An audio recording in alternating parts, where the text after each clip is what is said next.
Bonjour, on se retrouve dans cette vidéo pour faire l'exercice de probabilité du sujet de métropole mai 2022.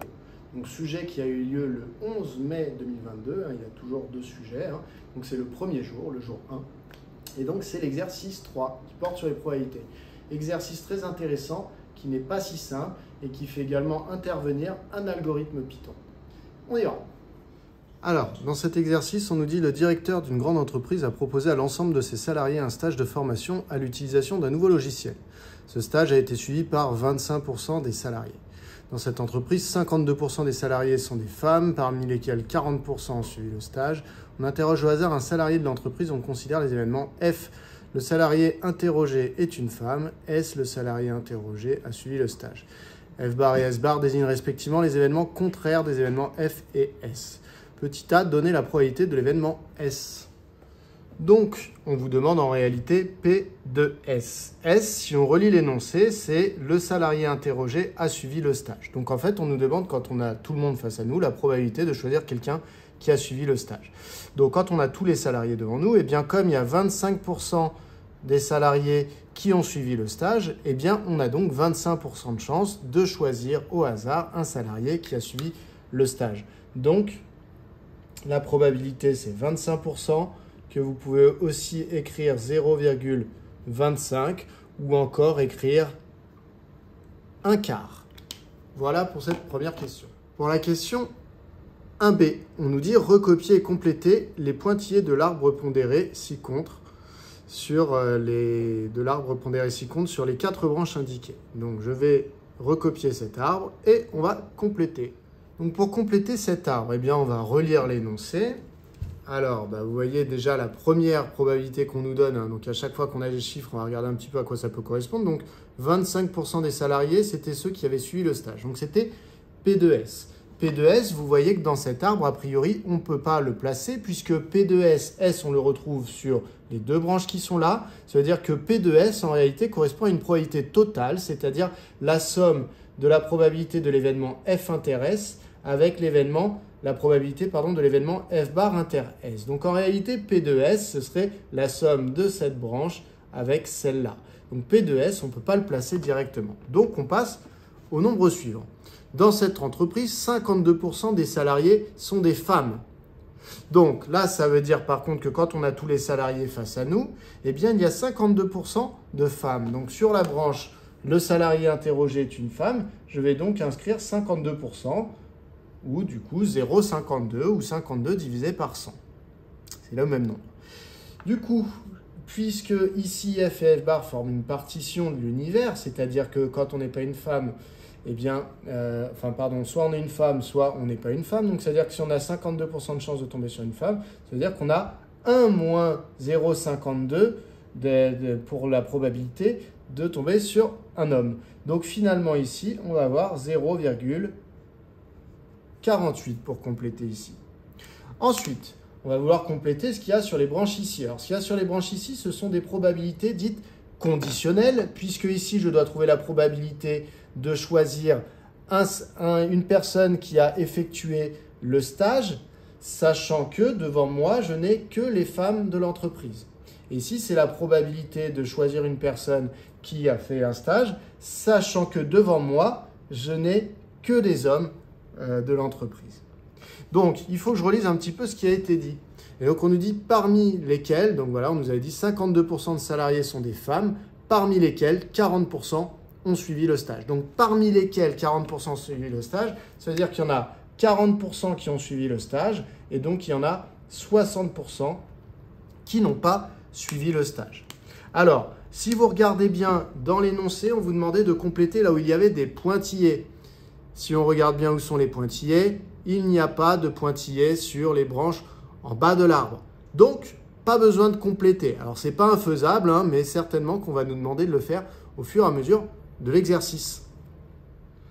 Alors, on passe à la question petit c. Démontrer que la probabilité que la personne interrogée soit une femme ayant suivi le stage est égale à 0,208.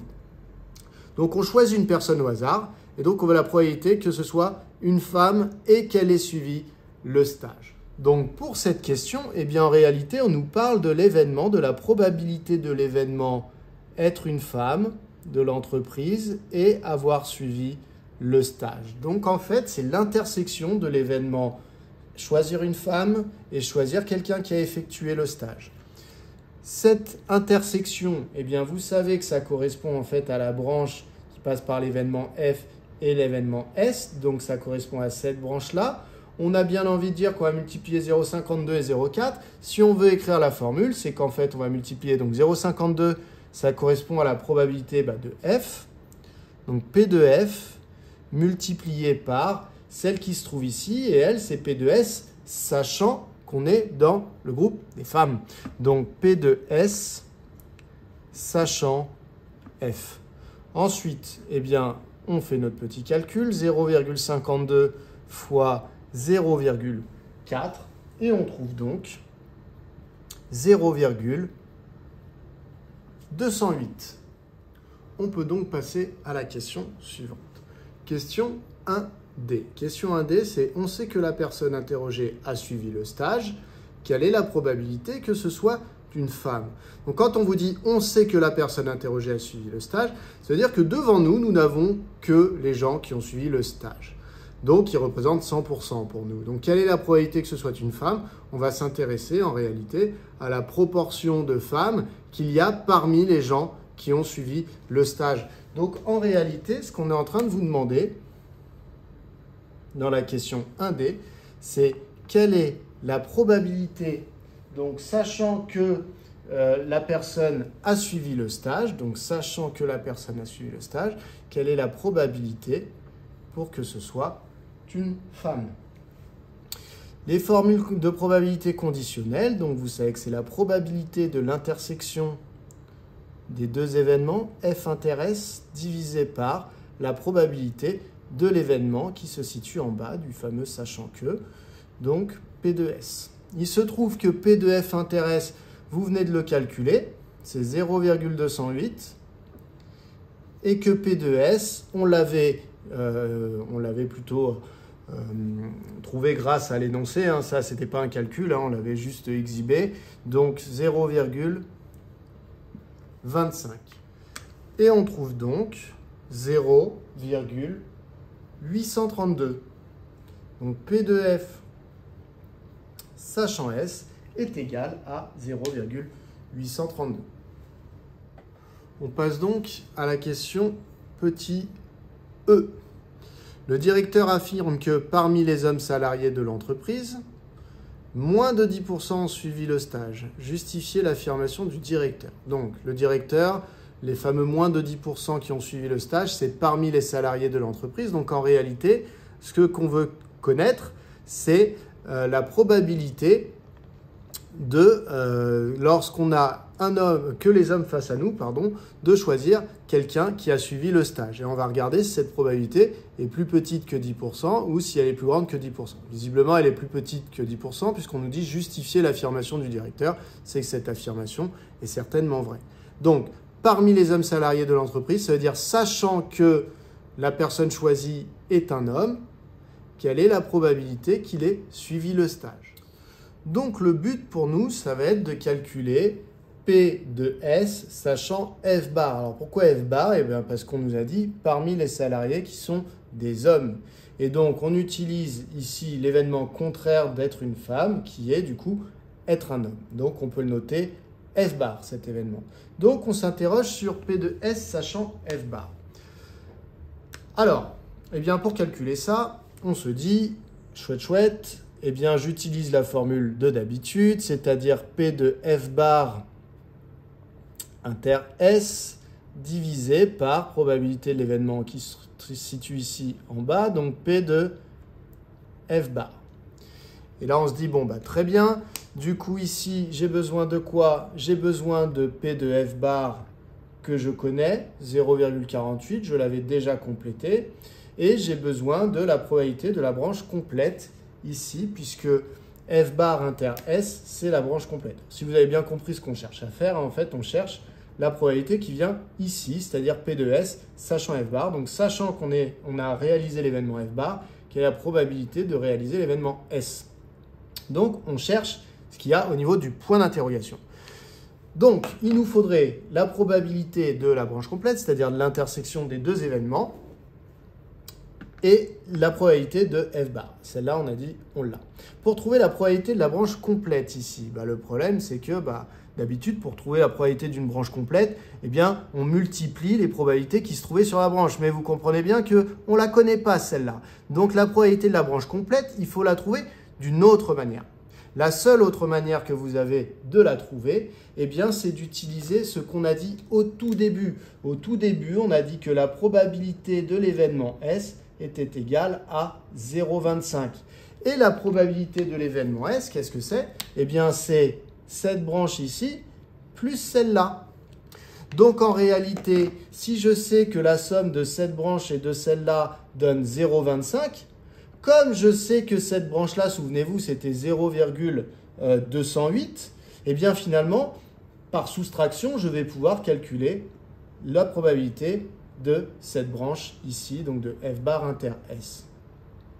Donc, pour calculer la probabilité qui est là, on va avoir besoin de la formule des probabilités totales. Alors, on va essayer de rédiger ça proprement, histoire de faire ça, qu'on puisse rien nous reprocher. Alors déjà, là, je peux juste recopier que P de f bar, c'est 0,48, pour bien faire comprendre au correcteur qu'en fait, ce qui me manque, c'est P de f bar inter S. Pour trouver P de f bar inter S, j'utilise la formule des probabilités totales. Pour utiliser la formule des probabilités totales, si je veux tout bien justifier, il faut que je dise que f et f bar forment une partition de l'univers. Donc, f bar est une partition de l'univers. Alors, qu'est-ce que c'est qu'une partition de l'univers? Je le répète, eh bien, c'est un ensemble dans lequel on a ici des événements qui, lorsqu'on les réunit, eh bien, on obtient tout l'univers. Alors, si on réunit les femmes et les hommes, on obtient tous les salariés. Et qui, quand on les intersecte, donc si je fais l'intersection des femmes et des hommes, eh bien, c'est l'ensemble vide. Ici, on est bien face à une partition de l'univers. Alors, pourquoi on dit ça? Eh bien, parce qu'on va aller chercher ceux qui ont suivi le stage dans ce groupe-là et ceux qui ont suivi le stage dans ce groupe-là. Donc, il faut s'assurer qu'il n'y avait pas un autre groupe qui traînait et dans lequel on aurait pu trouver des gens qui faisaient le stage. Puis, il faut s'assurer que dans ce groupe-là et dans ce groupe-là, on ne va pas compter des personnes deux fois parce qu'ils seraient dans les deux groupes à la fois. Voilà pourquoi on a besoin d'une partition de l'univers pour faire cette formule. Donc, eh bien, d'après la formule des probabilités totales, eh bien, on peut écrire que P de S, alors vous avez le choix, soit vous l'écrivez comme ça, P de S égale, donc P de S avec la somme de probabilités ici des deux branches, donc P de F inter S plus P de F bar inter S, soit directement vous isolez celui que vous voulez trouver, c'est-à-dire celui-là, en disant que P de F bar inter S, c'est P de S moins P de F inter S. Donc ici, en réalité, je suis en train de résoudre une équation puisque je dois trouver ce qui vient ici. Donc je vais remplacer ce que je connais. Donc cette équation est équivalente à dire P de S, c'est 0,25 égale P de F inter S. Alors F inter S, la probabilité, c'était 0,208. Plus ce que je cherche et qui va me servir dans la formule là-haut, P de F bar inter S. Donc maintenant, je vais isoler cela. Alors, j'ai qu'à transposer 0,208. Ça donne 0,25 moins 0,208 égale ce que je cherche, c'est-à-dire P de F bar inter S. Et c'est donc égal à 0,042. Donc P de F bar inter S est finalement égal à 0,042. Donc je vais pouvoir remplacer ici et terminer mon calcul. Donc, alors est-ce que vous voyez encore? Oui, vous voyez encore. Donc la probabilité de S sachant F bar, c'est égal à, je reprends ici P de F bar inter S qui vaut 0,042 que je vais diviser par 0,48 Et donc, ça nous donne 0,0875. Alors, c'était quoi la question qui nous était posée? C'était, je vous rappelle, que le directeur affirme que cette fameuse probabilité est de moins de 10%. C'est bien ça, hein, 0,875, en fait, c'est égal à 8,75%. Donc, c'est bien moins de 10%. Donc, ça vient confirmer l'affirmation du directeur. On peut passer à la question 2. Alors, pour la question 2, on nous dit on note grand X, la variable aléatoire, qui a un échantillon de 20 salariés de cette entreprise choisie au hasard, associe le nombre de salariés de cet échantillon ayant suivi le stage. On suppose que l'effectif des salariés de l'entreprise est suffisamment important pour assimiler ce choix à des tirages avec remise, déterminé en justifiant la loi de probabilité suivie par la variable aléatoire grand X. Donc, question très classique. Donc, pour bien voir la situation, c'est on va prendre des salariés dans l'entreprise au nombre de 20. Voilà. On va choisir 20 salariés et on va regarder parmi ces salariés ceux qui ont suivi le stage. Le nombre de salariés parmi les 20 qui ont suivi le stage, donc ça va être un nombre compris entre 0 et 20, mais on ne sait pas ce que ça va être avant de faire l'expérience. Donc, en réalité, c'est pour ça qu'on nomme ce qu'on appelle une variable aléatoire. La variable aléatoire, qu'est-ce qu'elle va nous donner? Elle va être égale justement au nombre de salariés qui auront suivi le stage parmi les 20 personnes. Voilà.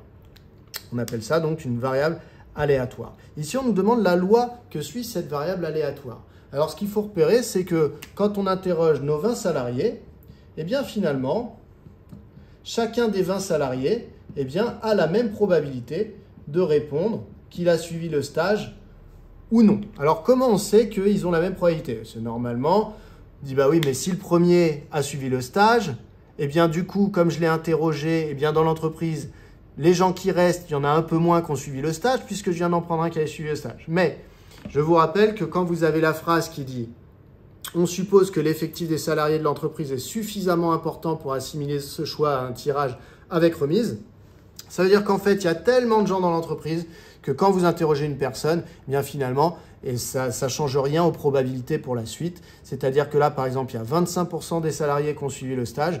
Vous retirez un salarié qui a suivi le stage, il y a tellement de monde dans l'entreprise que ça change en fait le pourcentage de gens qui ont suivi le stage, mais à un chiffre très très loin après la virgule. Et donc finalement, pour nous, pour nos calculs, ça ne change rien. On peut considérer qu'il y a toujours 25% des salariés qui ont suivi le stage, même si on a retiré un salarié qui suivait le stage. Donc, la petite phrase bateau, c'est finalement chaque salarié qu'on va interroger, ça va être une épreuve de Bernoulli. Une épreuve de Bernoulli en mathématiques, c'est une épreuve aléatoire où il y a deux possibilités, soit le succès, soit l'échec. Alors, le succès pour nous, ça va être si la personne que j'interroge, par exemple la première, elle me dit qu'elle a suivi le stage. Très bien, je suis content, succès. Pareil pour la deuxième, pareil pour la troisième, etc. On va répéter des épreuves de Bernoulli. On va en répéter combien? En tout, on interroge 20 personnes, donc on en répète 20. Alors, une épreuve de Bernoulli, c'est toujours associé à un paramètre. Le paramètre, c'est comme l'épreuve de Bernoulli, c'est soit succès, soit échec. Le paramètre, c'est la probabilité d'avoir le succès. Nous, le succès, c'est quand la personne a suivi le stage. Comment je sais que ce n'est pas le contraire?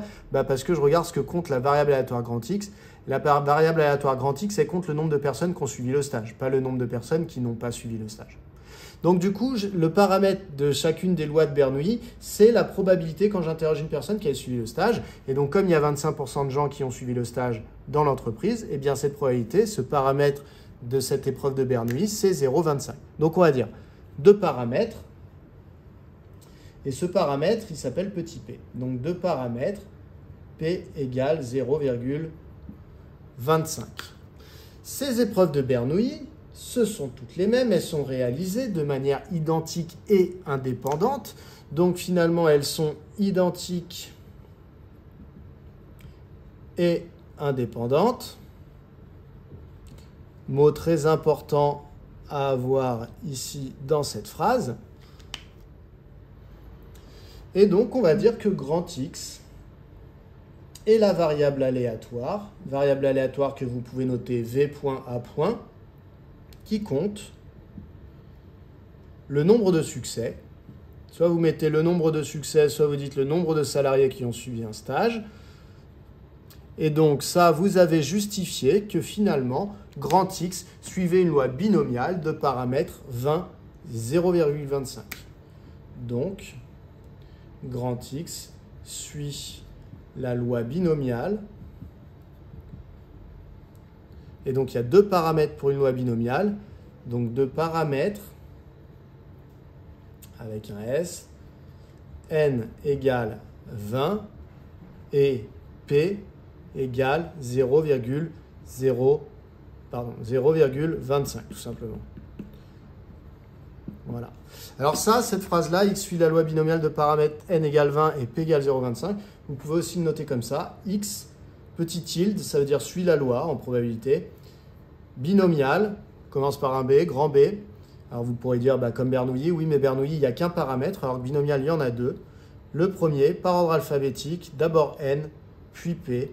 Et donc on les sépare avec un point-virgule, comme ça, on voit bien que la virgule, en fait, c'est la virgule de la probabilité associée à l'épreuve de Bernoulli. On nous demande donc ensuite d'utiliser ce qu'on vient de faire, donc de déterminer à 10-3 près la probabilité que 5 salariés d'un échantillon de 20 aient suivi le stage. Donc ce qu'on nous demande ici, c'est la probabilité qu'à la fin de notre expérience, la variable aléatoire grand X soit égale à 5. Puisque vous voyez, avant de commencer l'expérience, on ne sait pas s'il va y avoir 5 salariés, 6, 7, 8, 9, 10 qui ont suivi le stage. Donc on regarde la probabilité que la variable aléatoire grand X soit égale à 5. Cette probabilité, alors avant, si je veux bien compléter, même si c'est dit dans la question d'avant, je peux répéter que la variable aléatoire grand X suit une loi binomiale de paramètres 20 et 0,25. Et donc, quand je calcule P de grand X égale 5, je vais réciter la formule que je connais pour les lois binomiales. Cette formule, c'est donc 5, nombre de combinaisons de 5 parmi 20, fois la probabilité du succès, 0,25, à la puissance, le nombre de succès qu'on veut avoir, c'est-à-dire 5, fois la probabilité de l'échec. L'échec, c'est 1 moins 0,25. S'il y avait 25% de chance d'avoir le succès, il y a donc 75% de chance d'avoir l'échec. Et donc, combien de fois il faut avoir eu l'échec? Si on a eu 5 succès sur 20 tentatives, ça veut dire qu'on a eu 15 échecs.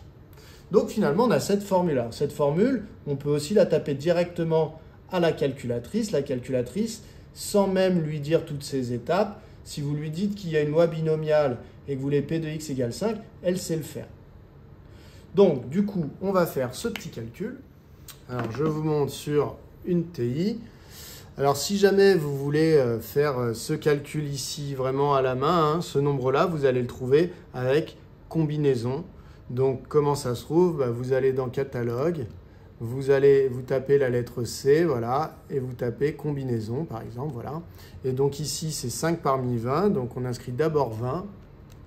Ensuite, ensuite, on met le 5 à côté. On valide et ça nous dit 15 504. Donc en fait, ce nombre-là, c'est 15 504 et après, vous pouvez tout taper sur votre calculatrice.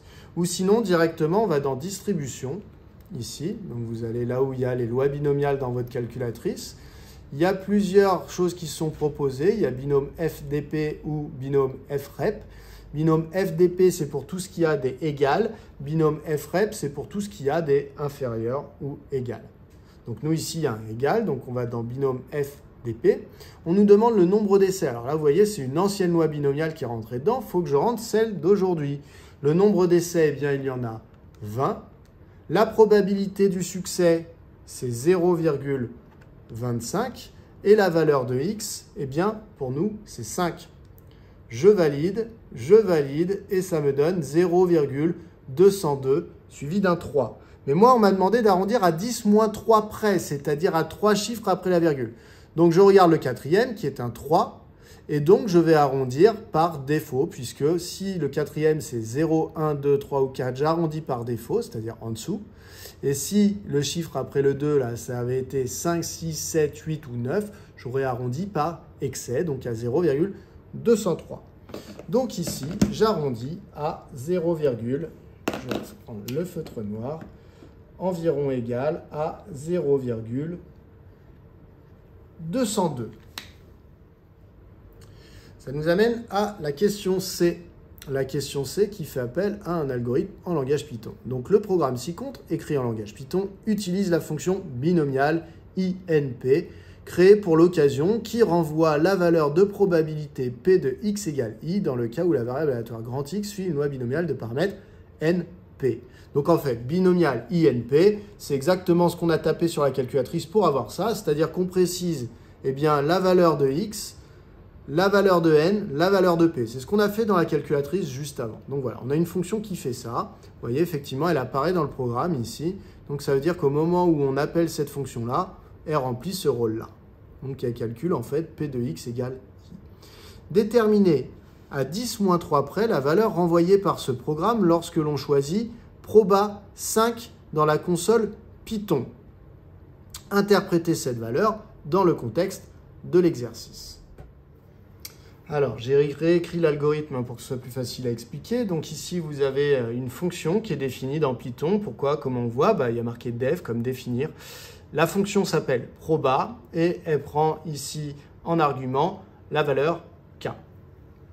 Qu'est-ce que ça veut dire? Ça veut dire qu'en fait, une fois que ça se sera rentré dans Python, dans la console, l'utilisateur va vouloir utiliser cette fonction.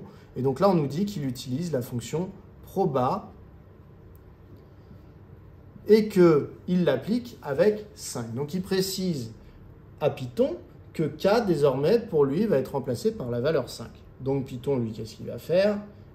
Dans sa tête, k va valoir 5. Et donc 5 plus 1,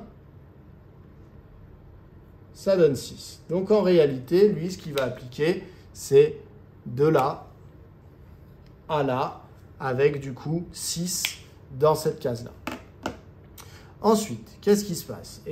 Ici, au départ, il y a une première variable à qui on affecte la valeur 0. Alors, je me suis fait un petit tableau ici. Première variable, on affecte la valeur 0. Qu'est-ce qui va se passer ensuite? Ensuite, vous avez une boucle for. La boucle for, donc comme son nom l'indique, boucle, ça va tourner un petit peu en rond, on va répéter des choses. Et donc, ça va être pour i allant de 0 à 5. Alors attention, il y a marqué 6, je lis pas mal, mais c'est de 0 à 5. Python s'arrête toujours un cran avant la valeur qui est indiquée ici. Donc, comme il y a indiqué 6, en fait, il va s'arrêter à 5. Donc, Python va faire ici un tour de boucle au départ avec i qui vaut 0. Ensuite, un tour de boucle avec i qui vaut 1, i qui vaut 2, i qui vaut 3, i qui vaut 4 et i qui vaut 5. Donc, en fait, il va faire 6 tours de boucle. Une fois pour égale 0, une fois pour égale 1, etc., etc., etc. Donc, il va aller pour i de 0, finalement, à 5. Qu'est-ce qu'il va faire à chaque tour de boucle? Il va affecter à P une nouvelle valeur. Il va prendre l'ancienne valeur de P et il va lui rajouter ici binomial I20, 0, 25. Alors, ce que nous a dit l'énoncé, c'est que ça, c'était rien d'autre qu'en fait la probabilité que grand X soit égal à I.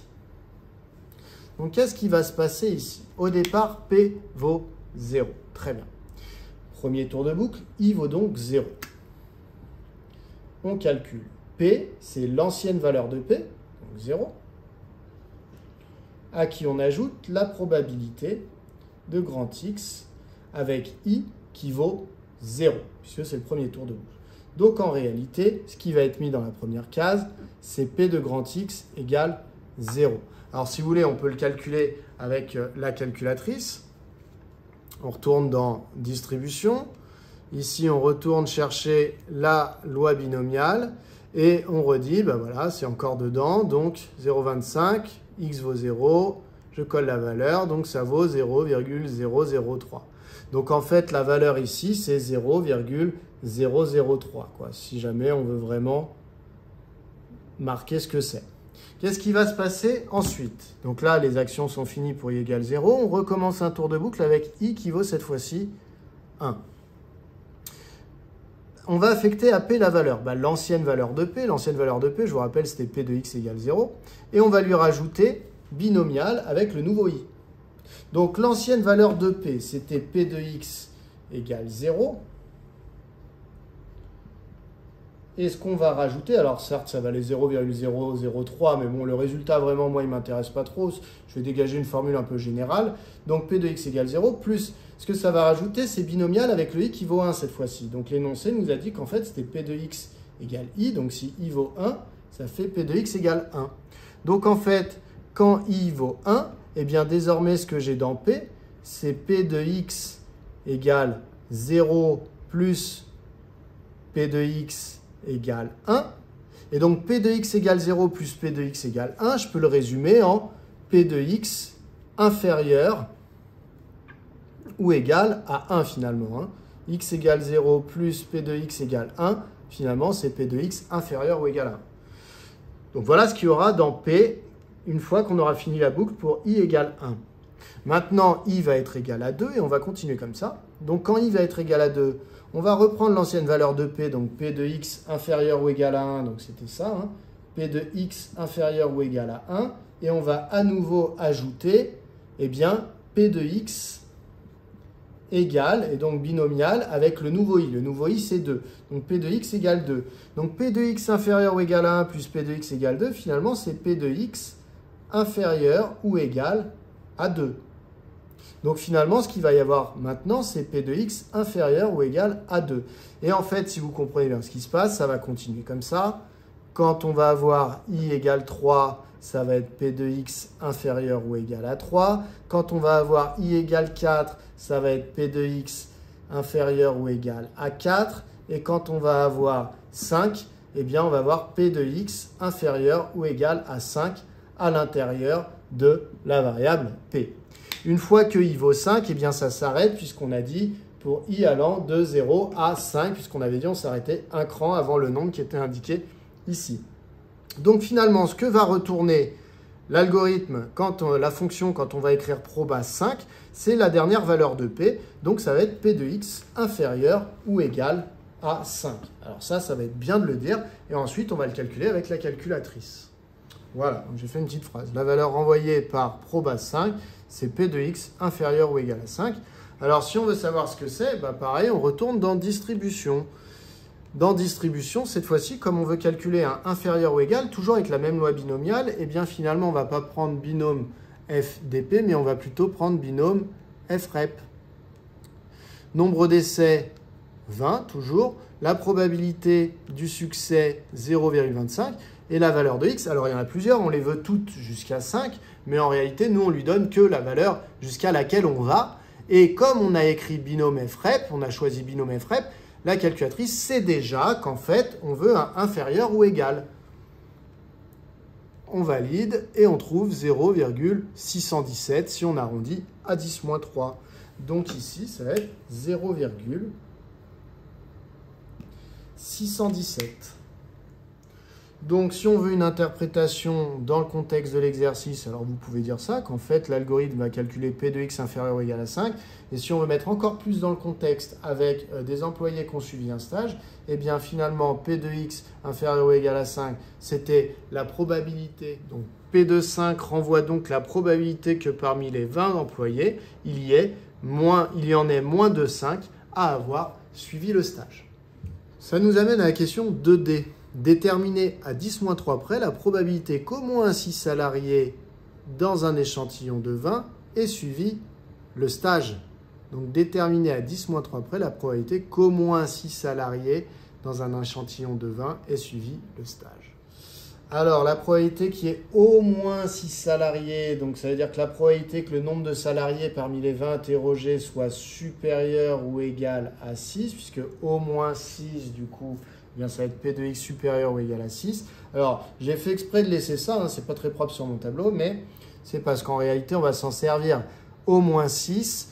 Eh bien, c'est l'événement contraire de moins 2, 5. Alors, faites bien attention, en français, un au moins et moins 2, ça utilise le même mot, moins, mais ça ne veut pas dire la même chose. Quand vous dites au moins, ça veut dire plus, et quand vous dites moins 2, ça veut dire moins. Donc, au moins 6, ça veut dire plus de 6, c'est le contraire de moins de 5. Donc, finalement, la probabilité d'un événement contraire, vous pouvez toujours la calculer en faisant 1 moins la probabilité de l'événement. Le but, c'est de pouvoir utiliser ce qu'on a fait avant, Ça va donc donner environ. Donc sur ma calculatrice, je vais taper 1 moins 0, si je la retrouve, 1 moins 0,617. Bon, après, on peut peut-être faire ça de tête. Ça nous donne 0,383. Donc, pour que ça fasse un peu plus propre, ça n'a pas à apparaître ici. Et la question 2D est terminée. Dernière question. On vous dit cette question est indépendante des questions 1 et 2. Donc, ça veut dire que vous pouvez la traiter sans avoir traité les questions 1 et 2. Pour inciter les salariés à suivre le stage, l'entreprise avait décidé d'augmenter les salaires des salariés ayant suivi le stage de 5% contre 2% d'augmentation pour les salariés n'ayant pas suivi le stage. Quel est le pourcentage moyen d'augmentation des salaires de cette entreprise dans ces conditions? Alors, les questions de pourcentage, c'est toujours un petit peu délicat. Attention aux faux semblants. Donc, il y a des salariés qui vont être augmentés de 5% et il y a des salariés qui vont être augmentés de 2%. Alors, l'évolution moyenne, le pourcentage moyen d'évolution, attention, ce n'est pas simplement la moyenne des deux. On ne fait pas 5% plus 2% divisé par 2 parce qu'en fait, ici, dans cette entreprise, il y a moins de gens qui vont être augmentés de 5% que de gens qui vont être augmentés de 2%. Pourquoi? Tout simplement parce que ceux qui sont augmentés de 5%, c'est ceux qui ont suivi le stage. Et ils représentent 25% de la population.